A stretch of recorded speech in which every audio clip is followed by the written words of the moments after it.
Le gouvernement camerounais a lancé une campagne de vente promotionnelle de riz visant à aider les ménages face à la flambée des prix sur le marché. Le sac de riz qui coûte en temps normal près de 30 000 francs CFA est vendu à 15 000 francs CFA.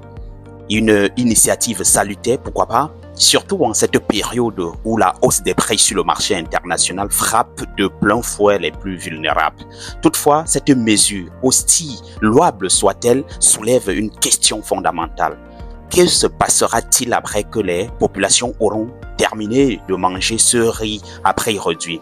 Vous avez la réponse, retour à la case départ. Donc cette campagne est une solution à très court terme. Pourtant, face à ce problème, il faut des solutions à long terme. Voyez-vous, le riz est l'un des aliments les plus consommés aujourd'hui dans notre pays. Sa consommation mensuelle est estimée à 47 000 tonnes. Son importation annuelle coûte en moyenne 160 milliards de francs CFA. Au niveau de la demande nationale, elle est d'à peu près à 600 000 tonnes alors que le pays n'en produit que la moitié. Ce qui nous oblige d'aller importer l'autre moitié, et qui dit importation dit frais de transport, des taxes, des coûts douaniers qui rendent le produit plus cher sur le marché.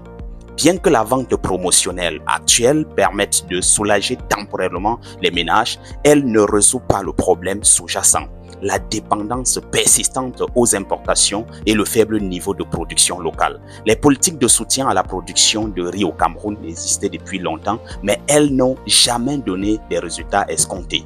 En 2008, par exemple, après les émeutes de la faim, le ministère de l'Agriculture avait annoncé une stratégie visant à augmenter la production locale. Une stratégie évaluée à 600 milliards de francs CFA. Aujourd'hui, 17 ans plus tard, les promesses de développement de la filière rizicole camerounaise restent lettres mortes. Chaque année, de nouvelles stratégies sont présentées, mais sans réel résultat concret. Il est évident que le pays ne pourra pas compter éternellement sur des mesures ponctuelles pour faire face à la crise du riz. À long terme, il faut mettre en place des politiques agricoles solides pour augmenter la production locale, réduire la dépendance aux importations et stabiliser les prix. Cela implique des investissements dans les infrastructures agricoles, une meilleure gestion des terres et surtout des politiques incitatives pour des producteurs locaux afin de garantir une autonomie alimentaire durable. Si le gouvernement ne prend pas des mesures résolues et concrètes pour soutenir la production de riz au Cameroun, l'initiative actuelle restera un simple pansement sur une plaie grave et les populations continueront de souffrir face aux hausses des prix inévitables. Les Camerounais méritent plus qu'une simple